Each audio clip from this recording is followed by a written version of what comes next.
Pumasok na po sa Pilipinas ang low pressure area na binabantayan ng Pag-asa, ang pinakasariwang lagay ng panahon. Ihatid ng ating resident meteorologist na si Ginoong Nathaniel Cruz. Mantani, good morning! I am ready! GMA Weather, serbisyong totoo ng GMA News.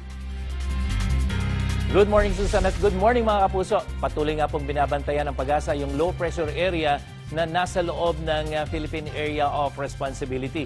Huli itong namataan ng ahensya sa layong 550 kilometers sa may silangan ng Borongan, Eastern Samar. At ayon pa sa Pag-asa, patuloy na nakakapekto sa hilagang bahagi naman ng Luzon ang ridge ng isang high pressure area. At ito pong low pressure area na ito ay inaasahan na magbibigay ng mga pag-ulan base rito sa rainfall forecast map ng The Weather Company. Simula bukas, araw ng Miyerkules, kung magtutuloy-tuloy yung galaw nitong low pressure area nito pakanluran, ay magpapaulan nito dito sa may Bicol Region at sa iba pang bahagi ng Southern Luzon mula Miyerkules yan at posibleng hanggang Huwebes. Pero ngayong araw mga kapuso, magiging hanggang sa bagyang maulap ang panahon sa malaking bahagi ng Luzon. May posibilidad pa rin ng mahihinang ulan sa ilang lugar. At dito po sa Metro Manila, inaasahang magiging maaliwalas din ang panahon ngayong araw. 5% lamang yung posibilidad ng pag-ulan. At yung ating init factor, pwede pong pumalo yan ng 36 degrees Celsius mamayang hapon.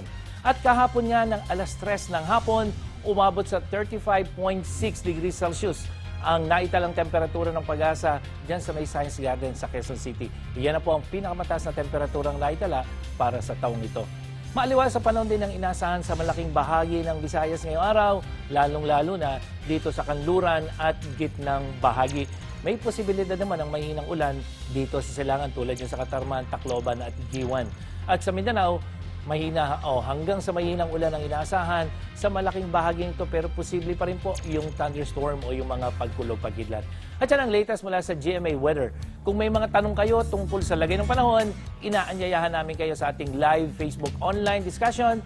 Magtanong kay Mang Tani. Mamaya na po yan mula alas 8 hanggang alas 9 ng umaga. At para sa iba pang weather update, bisitahin nyo ang www.imready.ph at ang social media accounts ng IMReadyPH. Ako po si Nathaniel Cruz. Magplano para sigurado. I am ready. Serbisyong totoo ng GMA News. Maraming salamat, Mang Tani!